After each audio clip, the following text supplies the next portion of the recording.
Hello everybody, welcome to Cory Turner Talks Cars. Last week I did a video on the history of the kit car, and thank you so much. We had some great response to that. I have met some amazing people, and they sent me pictures and some stories about the kit cars they have created. And I've got to tell you, these are kit cars, but these are works of art.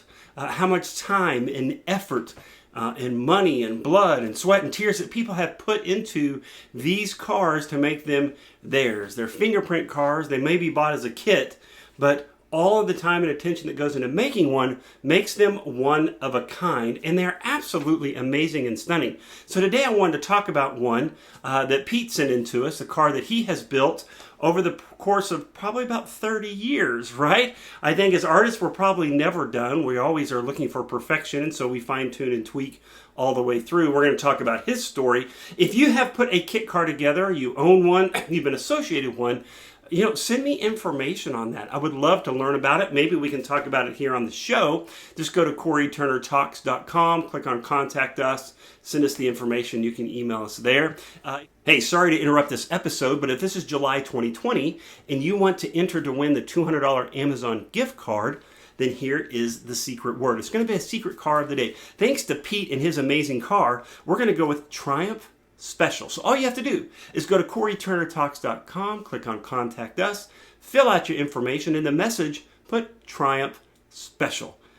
That's how you're going to enter to win that $200 Amazon gift card. Good luck. Let's jump in here and talk about Pete's amazing car. First of all, let's talk about, this is Pete Vivian. He is from the UK. He's built this stunning car, and he gave me the story. So forgive me, I'm just going to read it to you. Usually I'll paraphrase and tell you about the story, but Pete wrote such a great write-up about his car, I'm just going to read it to you. So here we go. Pete says, it's a Triumph Special is what he has. I originally built my Special 30 years ago from full-size paper patterns. It was cut out of 3/4-inch plywood and skinned in aluminum. Due to the nature of the construction, the design is limited to large, flat panels and simple curves. After nearly 25 years of fairly hard usage, including 2 years of it being my only car through sunshine, wind, rain, and hail, which he adds, really hurts. I love that. With no hood or heater, it was looking a bit tired and in need of a facelift. I'd always wanted a boat tail rather than the previous slab tank, so set about designing a new body from the ground up. I've been a woodworker virtually all my life, so it seemed an obvious choice for the framework, which is in the traditional choice of ash like the famous Morgan cars.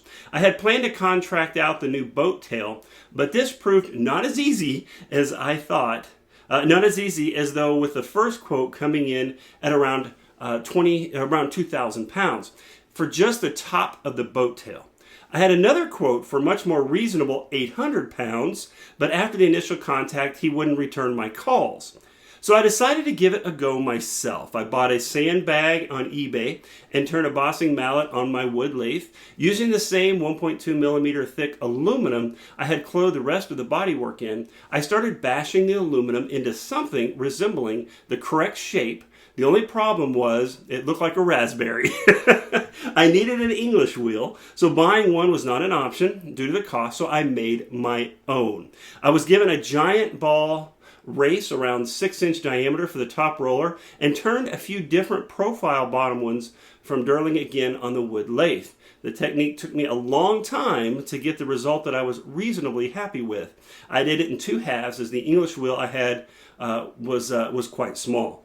The only remaining parts from the original incarnation were the bonnet tops and louvered side panels and around the radiator that surrounded the radiator. The engine proved to be another stumbling point. I had entrusted the rebuild to one company well known in the UK for his work on flatheads. 2 years later, I collected the engine in bits with only the rebore and crank regrind completed.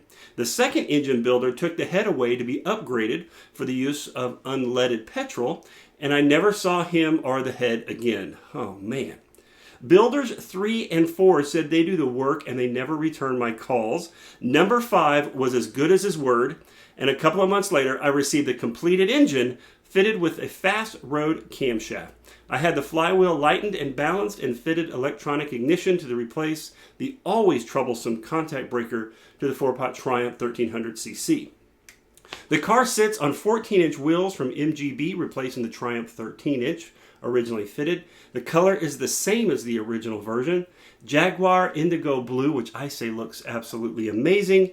Painted by the same good friend who had painted it 30 years earlier. How cool is that? The car had already had 2 engines, 2 steering wheels, and as I mentioned before, 2 sets of wheels and 2 interiors. I had never been happy with either of the interiors, so tried for a more professional look.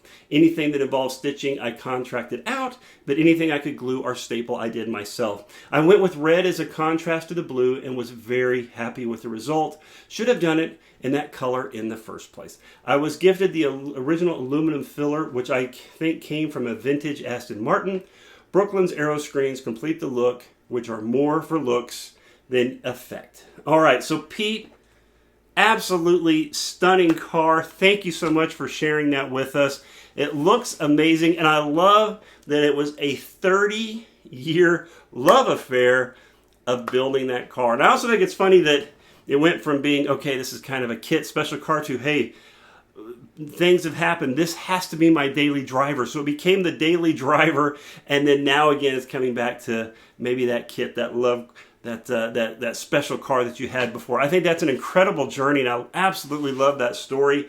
And Pete, I definitely want more pictures, so please send them my way. What do you think of Pete's car? I think it's amazing. Be sure to leave us a comment. Give him a shout out for his dedication. You know, it wasn't easy. Look how many different contractors he had to go through, how many different mechanics he had to go through, and lost some stuff along the way and lost a lot of time. But at the end of the day, just kept fighting. And that's what kit cars are about, right? That's about overcoming all the problems, the issues, the pitfalls, but never stopping, chasing your dream, making the car that you love. So be sure to like, comment, and share. Great job again, Pete.